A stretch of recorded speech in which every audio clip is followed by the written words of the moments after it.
to let you guys know we did have a good podcast today. Great topics going into the Bad Batch Season 3, but I did not have my audio selected to the microphone that I use, so the audio is kind of sketchy, so just bear with me. Enjoy the podcast. Thank you. Chug. All right, guys, we are back on the Clan Brandolorian podcast today, and this is going to be a different episode than usual. This is episode 11, but we are going to discuss some early predictions for the Bad Batch Season 3, and that is only in 3 days as of recording right now. So we might find out some crazy things in the first 3 episodes, but I had to get out on the lifeline and call up my boy Jimmy and Bailey to join us. We're going to talk about what we predict to happen.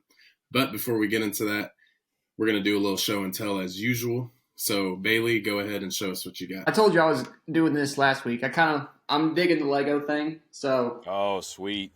I got the gunship on today's Sunday when we're recording. I got this Wednesday and I built it Friday. I've wanted one of those for a long time. I didn't get the big one just because the big UCS ones are awesome, but they're massive and it's going to take up just way too much room. And this one's just such a nice size, so it's a lot easier to cop. I love the size of it, but I wish it was the Geonosis colorway. That's what would win me over. Yeah. But still, the Coruscant maroon. The Coruscant one's clean. It comes with Fox, and now I've got, with the Palpatine that comes with it, I've got the Emperor that came with the throne room, and I've got Chancellor Palpatine now, which is cool to have both. I'd like them to come up with something that I could have a fig with Palpatine, both of them standing next to each other that's not part of like the diorama set. I can have. That'd be all right. Yeah, so this is what I'm showing off because I love this thing. It's awesome. Hell yeah. I was super hyped for this one. Jimmy, what you got? I got 2 because they kind of go together. This one's for Bailey because I heard he's a big fan of Shin Hati. Yeah.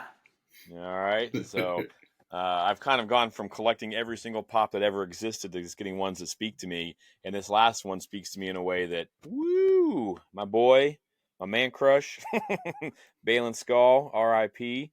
This guy, I don't know. If you've listened to my show at all, y'all know that something just about this dude just grabbed me immediately, just the way he was. And I hope we get some backstory. I don't care if it's comics, books, whatever. I need more Baylan in my life. So I love these Funkos. They're pretty sweet. I think they're better than the Black series that are coming out. So yeah, Black series I agree. kind of look funky in my opinion. So, but yeah, pretty pumped to have those in my collection. Yes. I actually was able to add those after the first of the year when they came out. So once I got those, I was like, yep, this is what this GameStop gift card's going to, baby. Yeah, absolutely. Yeah. I had ordered mine and had to wait. Baylan came early and then Shin came later, and you're kind of sick of having all that nonsense. I think you ordered them back in November or something, didn't you? Mm-hmm. Yeah, I remember you. Yeah, I remember you. I did that with the Chopper one. I never ended up getting it. What's crazy though is I was actually going to tell you around that time that pre-orders for the Ahsoka series actually didn't ship anywhere remotely close to on time. So that was actually a huge thing. This was one of the first Funko mess ups, if that makes sense. It's crazy with the pre-order. So yeah, because I pre-ordered that months ago, months before the show even aired. I think you can get them for $10 now. So if I'm going to go ahead and show off, it's going to be someone that we will probably not be seeing. If you guys saw Bradley Baker too soon. He said that we will not see this man, so let me show him. Oh, it's all Samurai right. Tech. And we are doing spoilers, right? Yes, no warnings. No warnings. You should know by now, if you're a Bad Batch fan, that you know that this guy is not here anymore, and it sucks.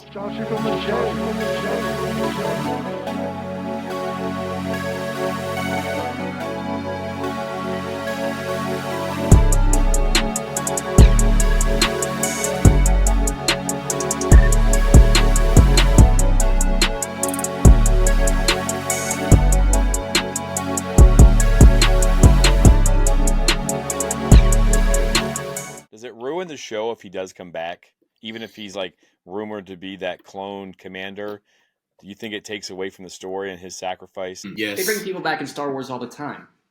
And then they need to stop. Yeah. I don't think he's dead.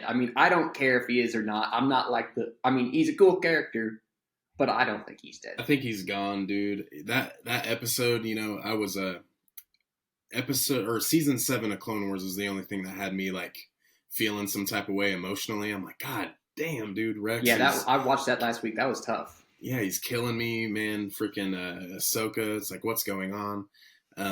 But I don't know, dude. When Tech looked up and was like, when have we ever followed orders? I'm like, oh, no, don't do it. Don't do it, man.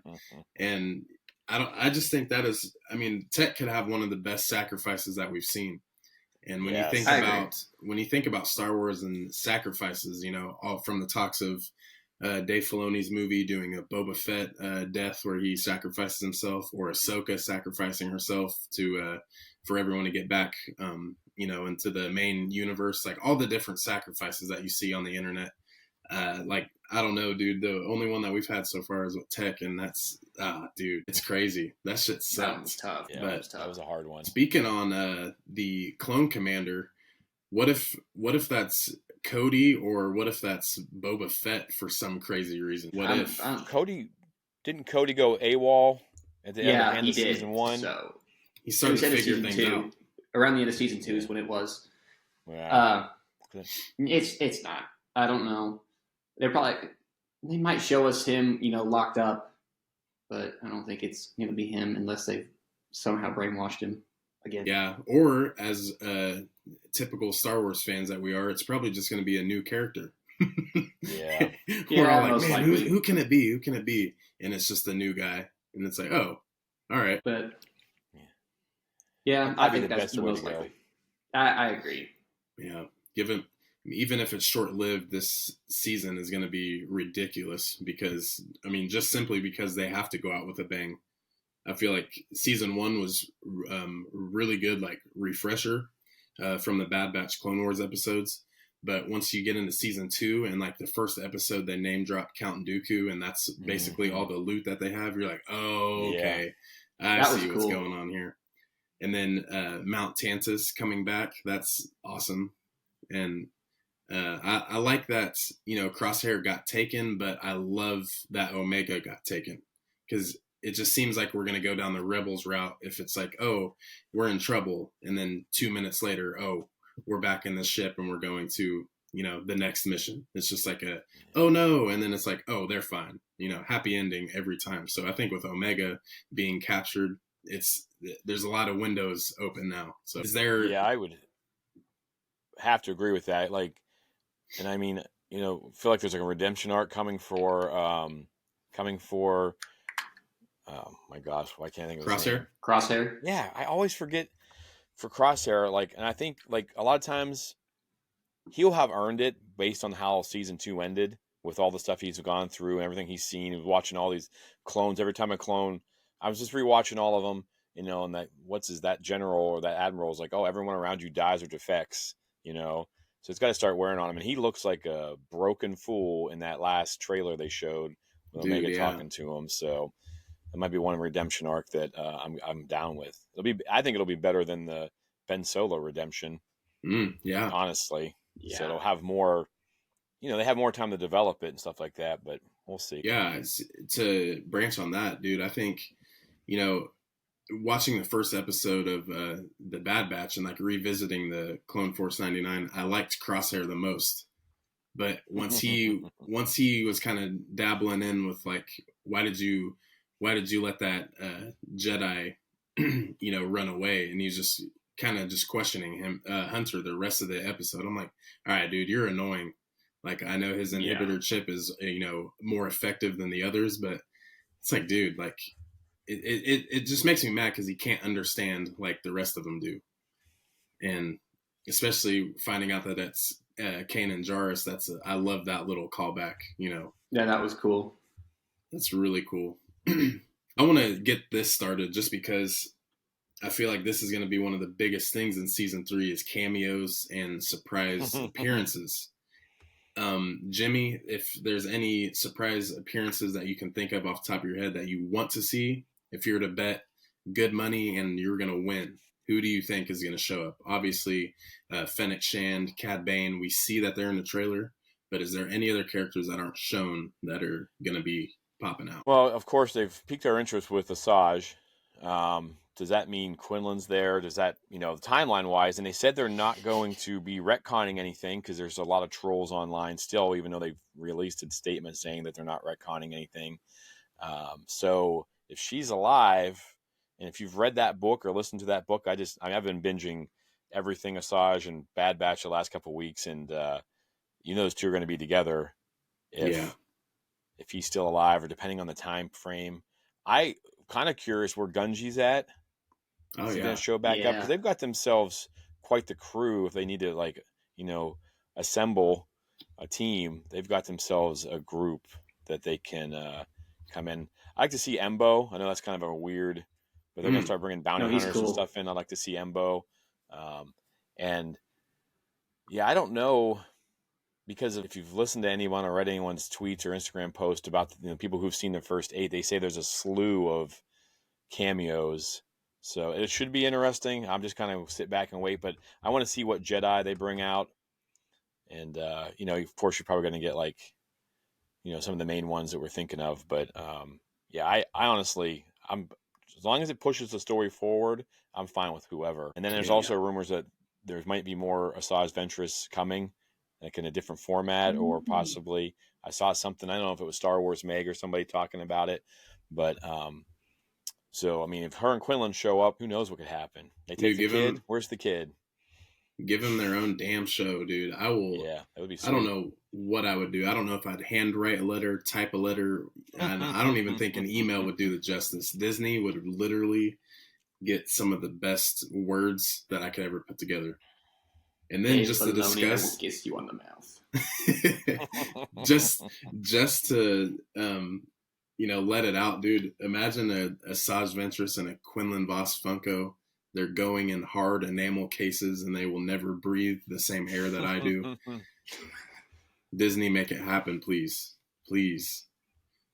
But Bailey, any surprise characters or cameos you think is going to happen? My only one I can come up with off the top of my head was Quinn, like you guys were saying. I think we can't get one without the other. So I don't even know that I would consider it too much of a surprise. But probably Cody. I bet he shows up. Yeah. They don't just drop him in one episode, say he deserted. He's going to end up with the Bad Batch somehow. Does he die somehow? Probably, but I think he's going to show up too. Yeah, I think that would be great, especially with the clone commander thing that they have going on.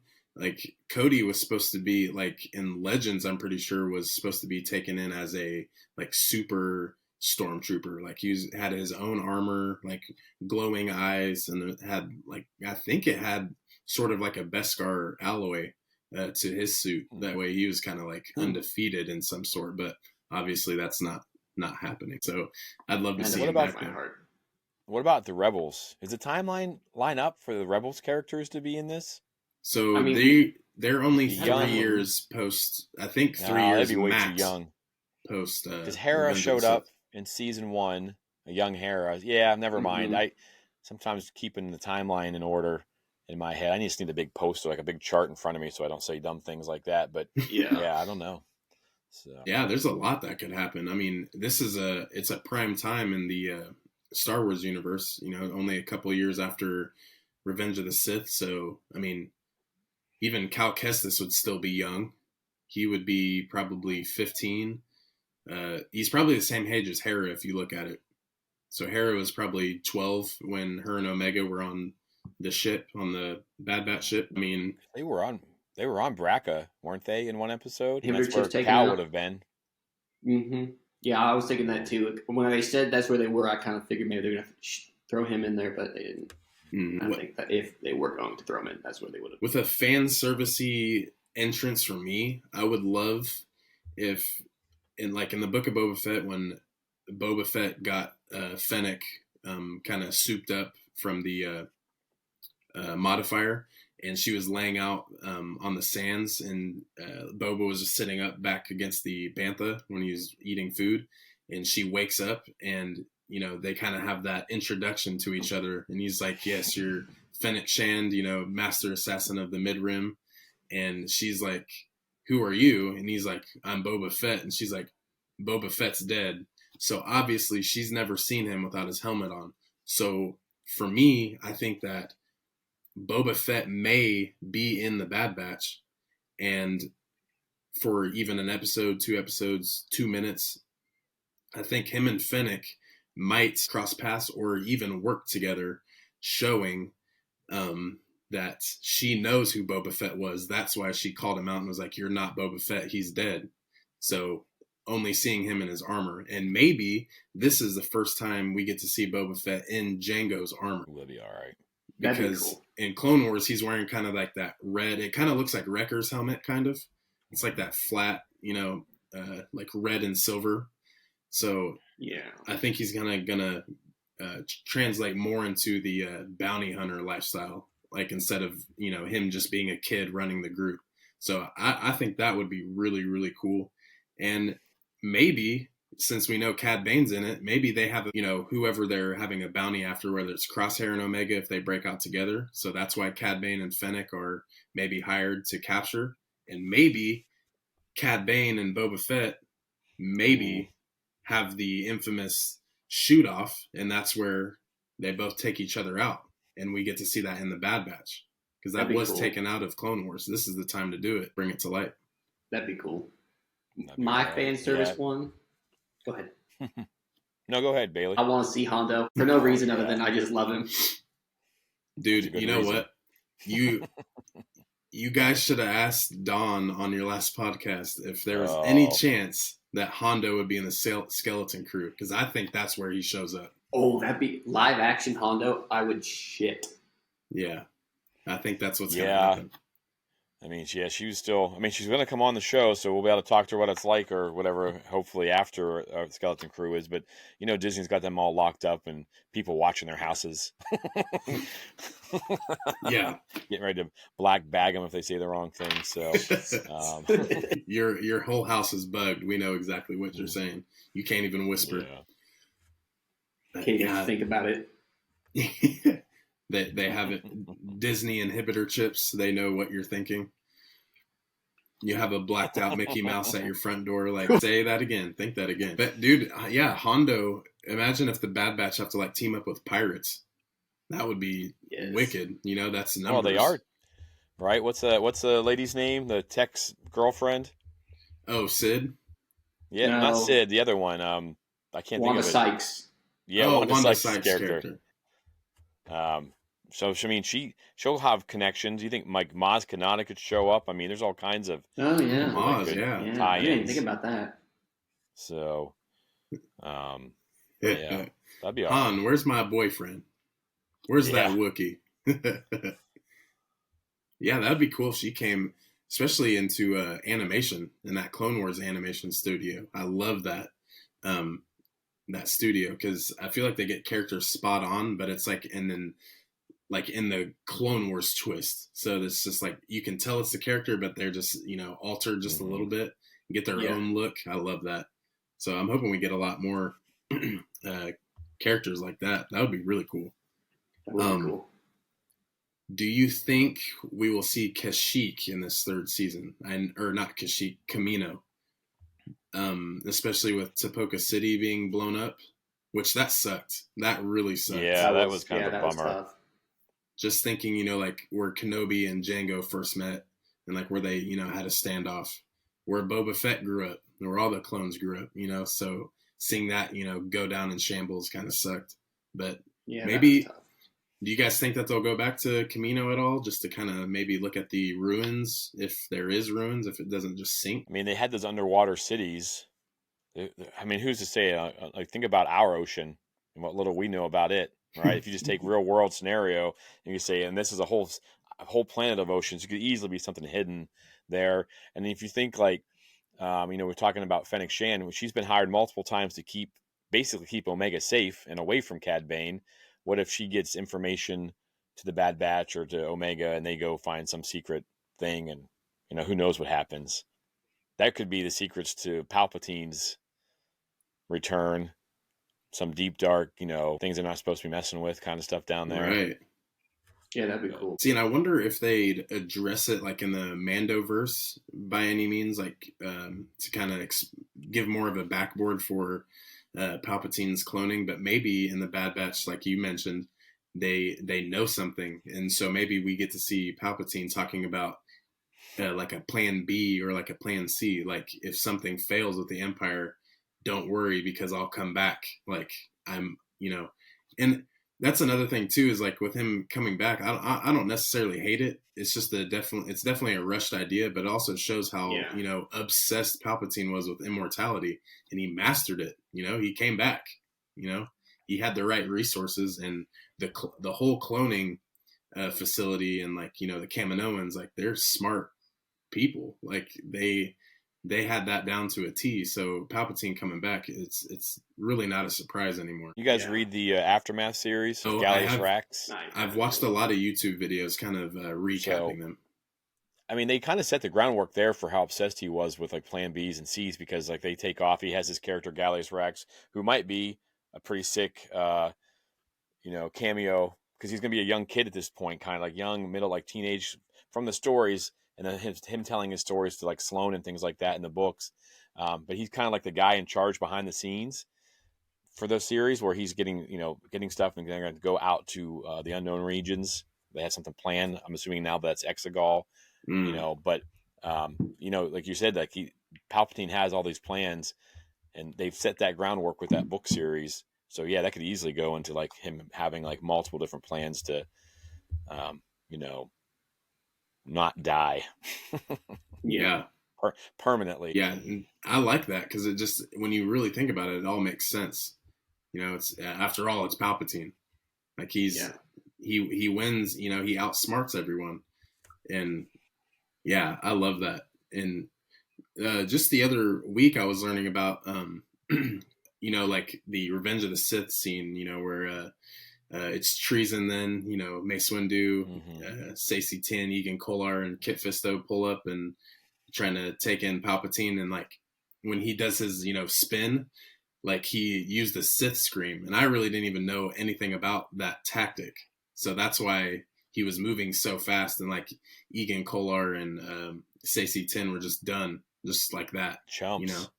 It's like all this training for that. Get smoked. The only one that makes me seconds. really mad in that group is Kit Fisto going out like that. Come on, kid. He's the coolest. Kit Fisto. Damn it. It sucks. Still can't believe it. I was I remember being at Revenge of the Sith when I was a kid, and when Mace Windu died and got thrown out the window, I was just like, dude, that sucks. Like I didn't know if it was just like, I don't know. There's just something about it. I was just like really, really hurt by that. I'm just like an 8-year-old kid, just disturbed by it. I didn't like it. So now when I watch it, I get that feeling again. So I hate that entire scene, especially with Kit Fisto, because Kit Fisto's like my, he's like my alien version of Quinlan Vos. Like I love him so much. So like when he died, I'm like, this sucks. George, write a better story for you. Let him get whacked so fast is the better question. Yeah. At least let him stand up for himself. Yeah, it's like, come on. But at least he lasted longer than, Kolar and Tin. He got smoked. Yeah. Bailey, what do you do if, for some crazy reason, Plo Koon just shows up in the Bad Batch? Please. Then I'm sending George and Dave a nice little letter because I love him. Explain like what would have to happen for Plo Koon to come back. Like how would he survive if that was to happen? I mean, it's like the same as Mace Windu. I mean, I think Mace Windu's kind of easy to bring back because the Jedi survive these falls like he did all the time. Mm-hmm. Kenobi did like 5 minutes earlier on Utapau. That's not a big deal. Chopped off his hand, not a big deal. He got shot down, which is not super ideal. But I mean, they showed that ship crashing, I think, too. But I mean, he couldn't. I bet they have like ejection seats like fighter jets. He could have just waited till they drove by, just boop, parachuted out, just went into hiding. He's fine.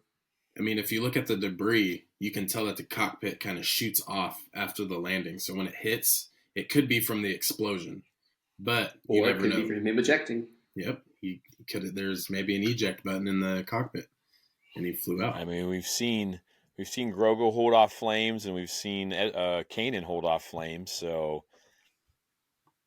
who knows? Hold off those explosions. I'd love to see it. What if they brought back Plo Koon? He shows up teams up with Hunter, but then Asajj Ventress just strikes him down. I will smash my TV. I will fucking smash it, bro. They bring it back, and she's just like, just awesome. I will smash my TV. Disney Plus subscription is canceled. Disney Plus subscription is canceled. They sneak Ahsoka into this. Speaking of Plo Koon, and we know Dave loves Ahsoka. She would be on her own, just kind of floating. Maybe she, because her and Rex are pretty tight. I mean, I guess they have separated at this point, but I mean, does she show up? Is that Tales of the Jedi episode where the Inquisitor comes after her and she just eliminates him in 2 seconds? That is around the same time, isn't it? Yeah, I don't know. Yeah, because if you think that's an Inquisitor, so the Inquisitors must have started at least a year or two after the Empire was formed already. Mm-hmm. So they have the original Vader comic. Well, not the original one, but the Marvel's first run. As soon as he becomes Vader, he has lost his lightsaber and all that stuff. If you guys have read those, they send him to go kill that other Jedi, and then the Inquisitors are kind of like are there with him and already established the Inquisitorius, right after Revenge of the Sith happens. So they could easily be there. Yeah, because that was the whole thing, and that's something I'll add on here in a second, that is something like Palpatine had, established right away too, as the Inquisitors, because he's, testing Vader every day, his loyalty, he's obviously bouncing back and forth dark side tendencies to Jedi training, all the traumatic things he's had happened, every woman in his life just, slips away, doesn't have his kids, he's going through a lot. And so with the Inquisitors on top of that, you can only imagine what this dude's going through. So making him easily the strongest person in the galaxy besides Palpatine. But I think if we get any sort of Vader in the Bad Batch, I think it's going to be a hologram. I think maybe Palpatine will reach out to Vader, ask him for any incentives on anything that's going on. Because I do think that the Bad Batch will overthrow Palpatine for a split second and have the upper hand on him until roles get reversed back, showing because those 8 episode reviews that I've been seeing is that Palpatine, you really, really get to see how dark and twisted he is. So that is probably what I'm most excited for. That'll be cool. Is how they portray Palpatine. So I think if we see Vader in this, I think it would be a hologram. I think that'd be pretty dope. Yeah, that'd be cool. Anytime we see him, I'm happy. Mm-hmm.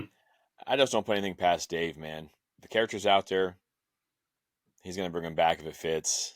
Mm-hmm. So yeah, that'd be sweet. I think he does a great job on letting you know how small, but yet how big the galaxy is.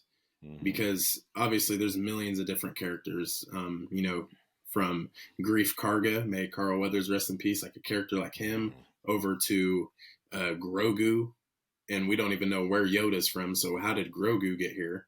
And all the way to, Wanda Sykes' character in Bad Batch. Like, who are these characters, And that's what makes the galaxy big. But bringing, characters like Ahsoka back, maybe, Boba Fett. Fennec Shan's a new character that we've had since Disney. So, yeah, I don't think Dave's afraid to throw anyone in. I mean, he already brought back Kersantin.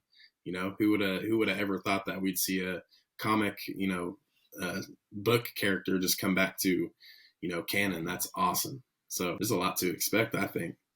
What about like Keller and Beck and Grogu? Because they'd be on the run at this point. Yeah. The Bad Batch is the group that takes them to wherever, to where Kuil is at. I don't know. Like something has to happen to get them there. Get Grogu there. See, and there's so much they could do.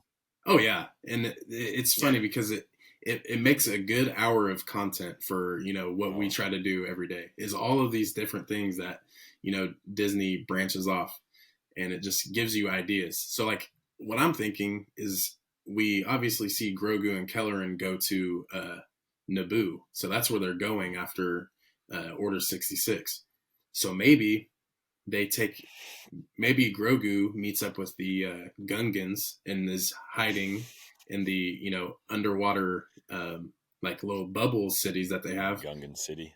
Yeah. That way he's more protected, and maybe this is the start of, the way where Quinlan Voss, takes all the force sensitive beings and takes them to Mapuzo, and then from there on out, maybe this is the beginning of where we see that. I don't know. There's just a lot. There's a lot to expect, but I think Grogu and the Bad Batch would be cool too. I mean, why not? Why not? It'd be cool. But also, when you think about it too, he has his own show where everything is centered around him. And, just throwing him in animation, I think that would just be an extra step for his character. I mean, like I said earlier, the animation style, I think it looks cool. So every character, has a little altered version of themselves. So I wouldn't be mad at it. Everybody loves Grogu. Like, people who don't, if people find out that Grogu shows up in an episode, that episode is going to go through the roof. Yes. 23-minute episode of animation. People might get hooked.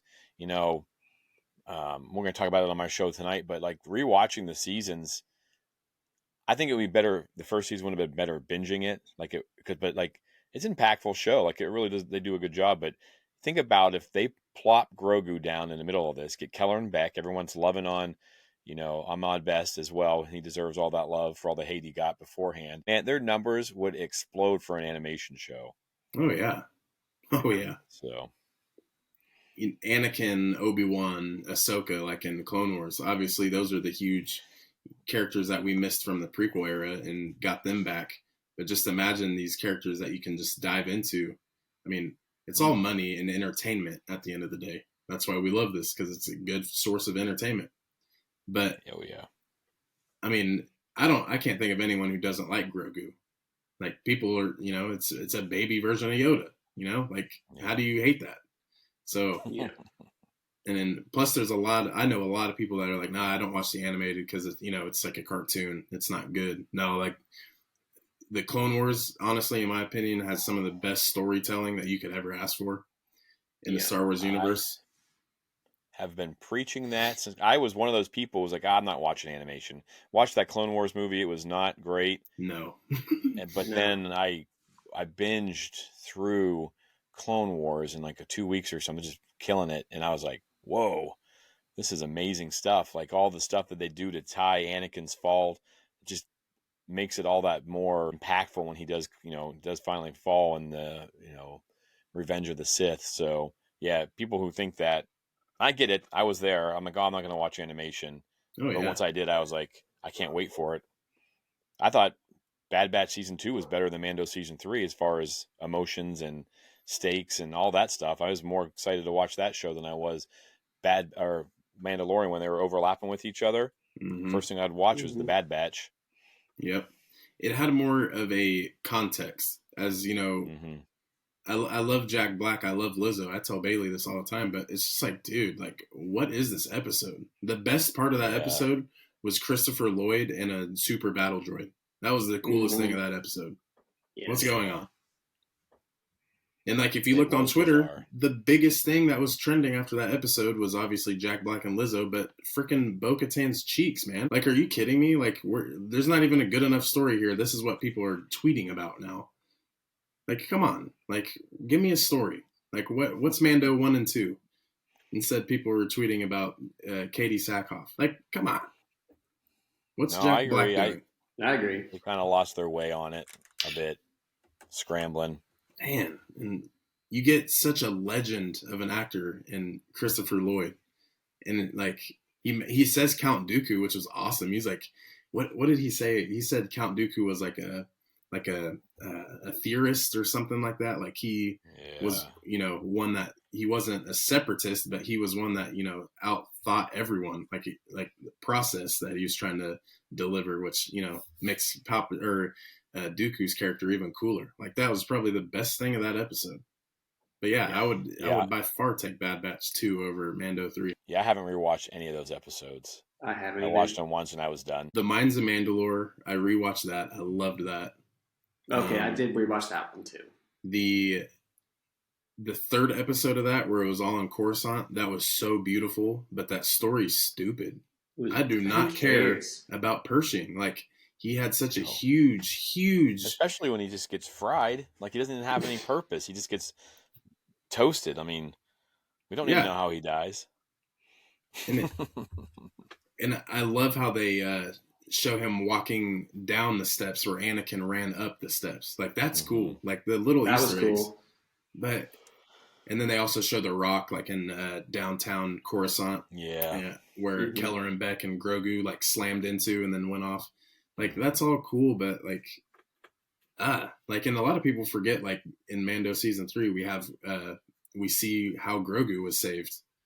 And, like, no one really talks about that just because that season just was such a blur. Yeah. But season 4 in the movie will be a lot better. It has to be. They've had a lot of time to rework things. I know they were on a strike, but you can't tell me those creatives were not planning and thinking. And John and Dave, I mean, they're writers, but they're also executives. They weren't on strike, so they were working. How do we fix this?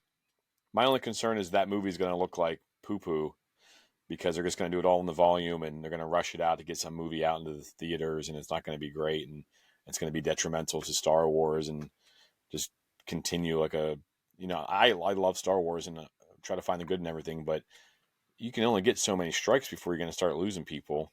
Oh, yeah. Because, I mean, they have so many issues with that volume. Like, things look cool, but you can always tell when things look jacked up because of the volume. Kenobi was a prime example. So, the spacing and things like that. The training scene it was episode 3 or season 3 when they're on the training scene. They can't do it really intelligently because if Mandalorians are warriors, they're not going to be training like that, just willy nilly. But it's all because of the volume. So who knows? Yeah, it's all of those little things, man, and it's not.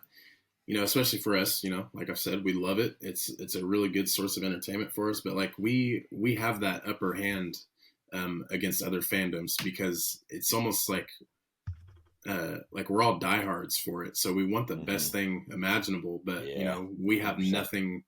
We have no control on what happens. So I don't know. We could be like other people and just shit on everything that comes out, and that's just. In my opinion, that's not fan. So. No, you got to try to find something you like about it. I mean, you don't have to love it. Like I said, I didn't love Mando season 3, but I'm not going to be like, well, Star Wars sucks. Yeah. They just didn't get that season right. How many TV shows have you watched and there's a bad season? They rebound and come back and it's the best season, or they're setting things up. Because even people complained about Bad Batch season 2, like filler episodes. But now that you know how that season ends, you're like, every one of those episodes, like, building those characters, building that relationship, making you love Tech right before the fall, giving him if you go back and you rewatch it, thinking about where it ends, they do a lot of stuff. And Dave's the master of this. And think of the Purrgil, right? Mm-hmm. He's the master of setting little things up. And just, the racing thing was kind of weird, but pushing the story forward emotionally for the Bad Batch was a huge, like you said, when Tech says, when do we ever followed orders? I was like, I got something in my eye. So yeah, I knew I shouldn't have dusted the fan earlier. It's still falling. Yeah, what's going on? Allergies. So I'm a man. It's 2024. I'm a man. I don't cry. Yeah, but so I think that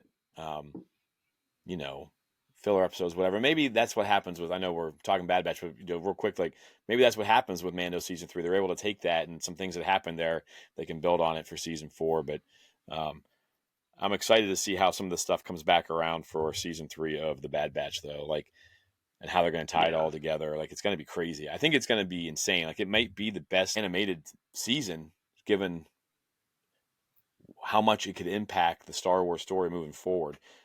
Omega is going to have something to do with something, right? Yeah. I mean, and I hate speculating because it's like I'm not, wrong or right or whatever. But you just think about all the stuff and all the cameos and things like that. Well, they setting things up for Kenobi, the path, like you said, and just they bringing people back that are gone, and just all the things that this is going to set up for the future and kind of bridge that gap. It's going to be huge. Oh, yeah.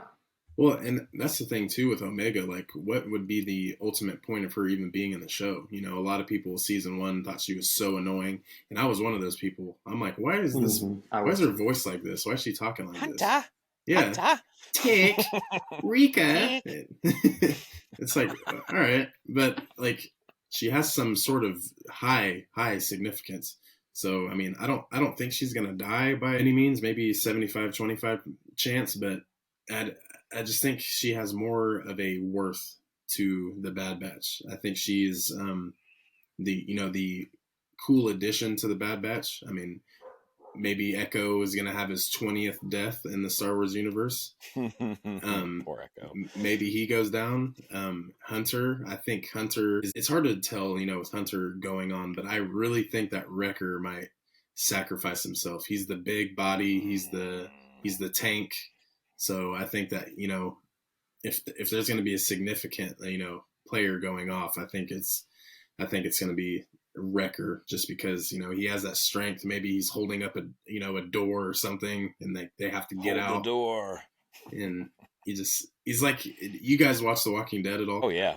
So I feel like he might be like the T-Dog, like where he was just like, no, T-Dog was awesome. Yeah, like that one hurts too, just thinking about it. Yeah. But I feel like he could maybe hold off, as the other characters could get away. But so, I mean, you don't think that the whole Bad Batch is going to get taken out one at a time, kind of like a slow motion, like towards the end, people just start falling? You guys think someone's going to survive? Besides, like, I think they're all going to go out except for Omega. I think something big is going to happen with her. But do you guys think that? I mean, you think Hunter lives, or no? They're all toast. I think if anything, Omega and Hunter go on. I think everyone else will go. But check this out. What if Omega somehow, she's a clone, but what if she somehow gets like brainwashed by Palpatine and becomes like an ally for all the future things? So like, and that is what makes it dark, twisted, sad. Omega, she's a child, but she works for the Empire.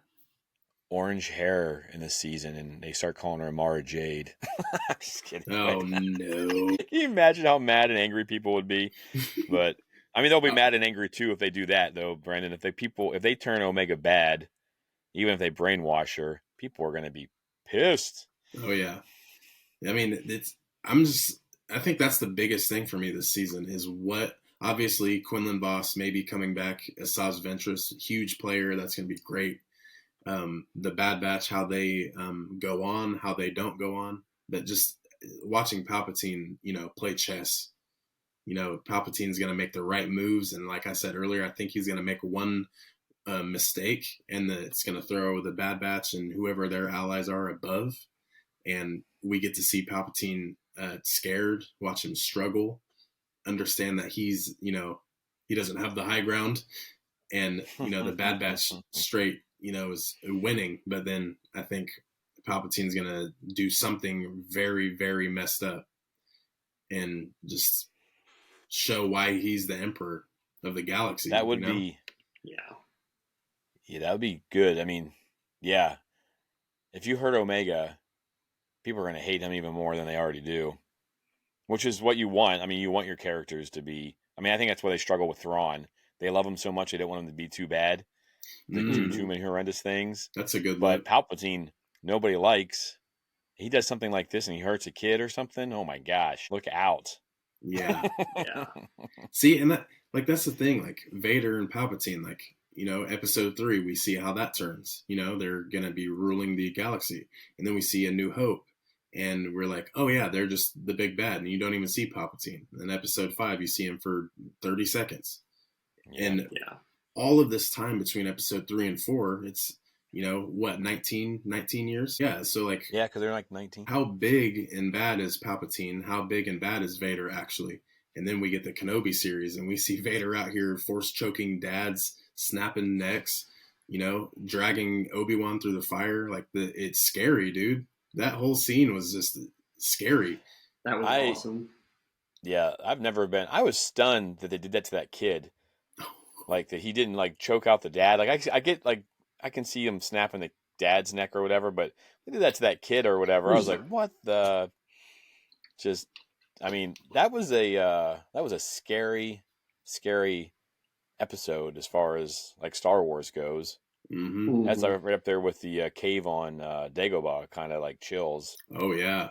Yeah. Yeah, and it's those little things that add up, man. I think that's like, we need more Bailey wants a Vader series or movie or something. Like, I'm all for that. We need more Vader. Like, how much screen time does Vader have? It's not much. It's not much at all. We need more Vader. Does that make him more impactful though? Because he's not around. Like when he does show up, he's like whooping Yeah, forward. probably. Bailey, do you read the comics at all? Have you tied into the comics? I listen to like the YouTube videos about him sometimes, but Yeah. I haven't read them though. He kind of gets after it in that first series. I have not read the second one. I have them all. I just haven't read them. But like in the first 20 or 25 that they did, I mean, he's going off and he's killing some Jedi. He's doing some ruthless things. He's a bad man. But yeah, I mean, live action. He shows up in the Survivor, both of them, both the Jedi Survivor or Fallen Order. Yeah, dude. Even those, like, I remember I played the first one. I was like, I'm not gonna spend $70 on a game and beat it in 2 days because once I start, I don't stop. So yeah, I wait till they go on clearance. And when I actually played the first game, I was like, there's so much more that like YouTube and TikTok can't even put out there. Like, I was literally blown away by a game that came out 4 years ago. I was like, man, this is great. Like, so I'm ready for the next one to go on sale. Get on that one, grind that out. Oh, but it's worth the early buy. I can tell you that. Yeah, like I agree. It was pretty sick, and I think the ending of that one could tie into things just as much as this Bad Batch stuff could, because now there's some things I don't want to spoil anything, but Bailey, you probably know what I'm talking about with where they're at and what they're going. They got this place. I mean, what the hell? What if they start taking people there? Maybe that's where the path is taking people. Who knows? Oh, that'd be sick. No, that'd be a really good. Just building up this giant, massive army of Jedi all over again or something, and safe. But yeah, so that would be cool. Yeah, that would be awesome. Damn it, I might have to buy the damn game now, guys. You should. It's good. Yo, it's awesome. I remember seeing really on Twitter the next day, like after it came out, and like Bailey, you had played it, already, so you didn't really tell me much, but I saw the scene where Boba Fett shows up. I'm like, get out of here! What is going on? Like that's nuts. And the character that he gets, like, I want to see her. Wouldn't that be cool if she was in Bad Batch? That character, Nautilin? Yeah. That would be sick if she was in there, because she's a bounty hunter. Why not? Yeah. Might as well. That would be so cool. Yeah, that would be real tight. Yeah, and plus, like, characters like that, like, especially, if you like Kit Fisto, you get to see another, Nautilin. So that's really cool. Yeah. The character choice in that is good. So that's what I'm hoping Bad Batch, is able to continue that. But yeah, man, we need more Vader, and I just really, really want Palpatine to execute, not Order 66, but execute the story plan to a T, because this is where we can really be like, oh yeah, Palpatine is not to be messed with. And I feel like it's different, understanding, like reading lore and stuff about him. It's different, picturing it, but when you actually see it happening, that's when you start to being like, oh yeah, dude, I understand why the Empire lasted so long. You guys read the Lords of the Sith book with him and Vader and Palpatine on Ryloth? Nope. You guys, if you audiobooks or anything like that, like this one, you should read, because it has those two just raising hell together, because they kind of get trapped. And I mean, if they could bring that to live action, that would be like, they could just make that movie by itself. That thing would be, I mean, it's unbelievable. But if you want to see like Palpatine and Vader working together, like think about that combination in your head. They do this scene, this hunt, and it is insane. So that sounds cool. Imagine that on the big screen. Oh my! As I was reading, because I was late to that book, I had some friends like, "Oh, you got to read this." And I was like, "All right," summertime for me is pretty chill. But I was reading it, and I couldn't put it down.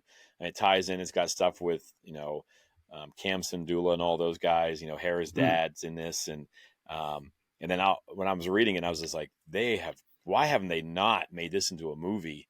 Like, to see, like, Bailey, your mind would explode if you love Vader that much and you want more of him, to see him doing what he does. And he's not in it a ton. Like, it's all kind of like leading towards this big scene. It's like the hallway scene, that scene at the end of Rogue One, but for like 35 or 40 minutes of just those Palpatine and Vader just going crazy, killing these monsters and stuff. Like, people would lose their damn minds.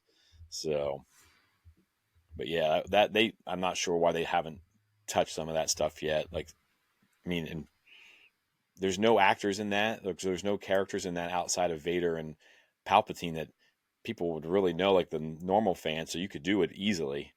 Yeah. You're not bringing Leia back or Han or Luke or any of those characters. I mean, it's just like Ryloth versus the Empire kind of thing. And it also builds, like you guys were saying, like the evil that is the Empire. It kind of expands on that, and you see examples of things, and so that sounds cool. See, and that's nice because that expands off of the politics.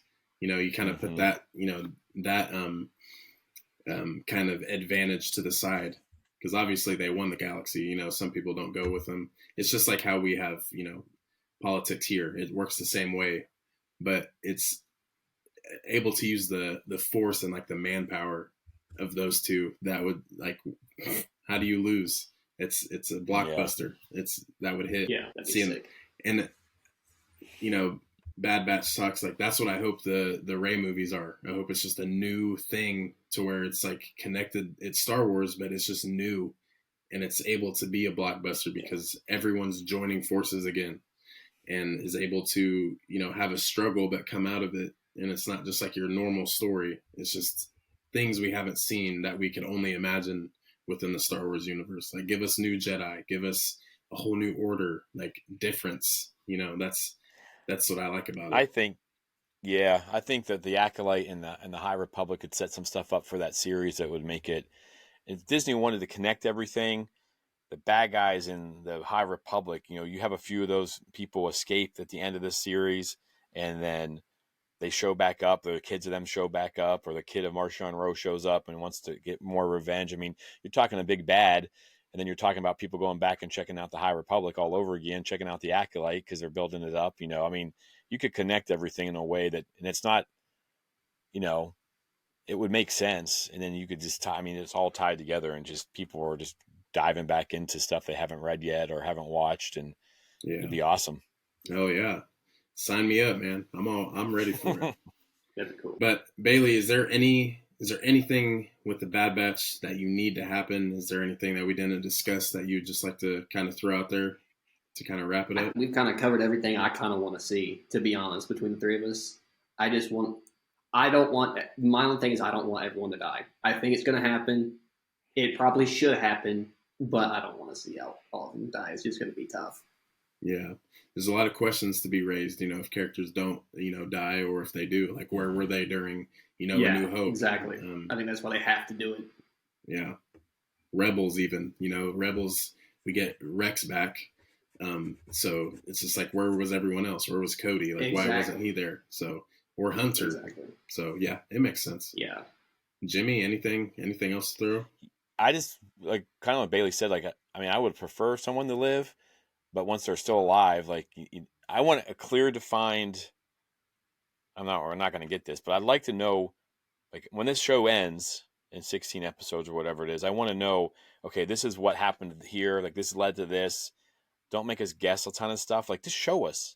I know, like, a little bit of wiggle room, but they need to kind of define, when you sit there and you look at the broader scheme of, like, Star Wars fandom, you give someone a window like Star Wars Theory, he's going to destroy with his hate and stuff like that, and just some different people, geeks and gamers and all that. I don't mean to be like, but give us the definitive ending to the show if it's really going to be the end. If you're going to set up something with Asajj and Quinlan and they got Omega now, like, make that clear, or make that, you can hint to it. But I just want, I want an ending. I don't want, well, they're going to come back in 7 or 8 years, just end it, make it make sense. If they're going to die, the sacrifice is worth it. That's why I don't want Tech to come back. Like, I want him to come back. I love that character, but let his sacrifice mean something. Mm-hmm. And then I'll be happy with however it goes, but I just want it to make sense. Like, you brought these characters, you have 3 seasons, you did it for a reason. What was that reason? Show us at the end.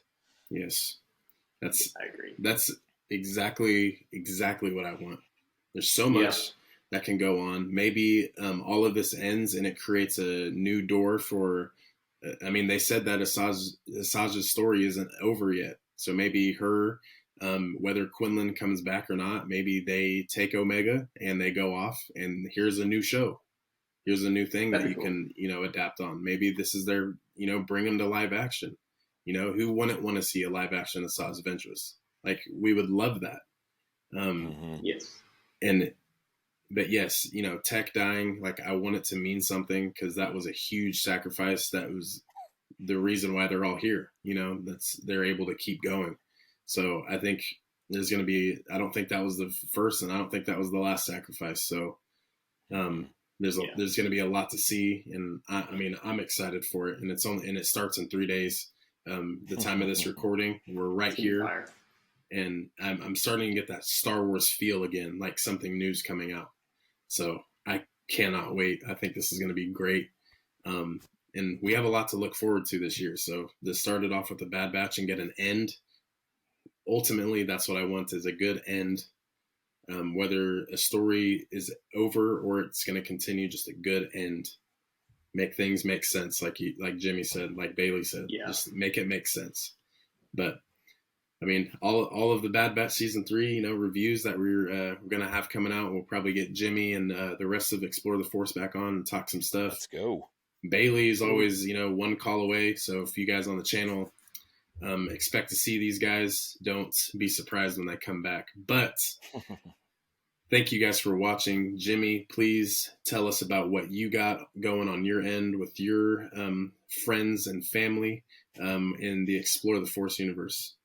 Yeah, so Explore the Force is an international Star Wars podcast. How we all got together is crazy to me, but we got a zookeeper from Vancouver, Canada. We've got a member of His Majesty's Service over in the UK, and then I got myself a teacher here in Kansas, in the States.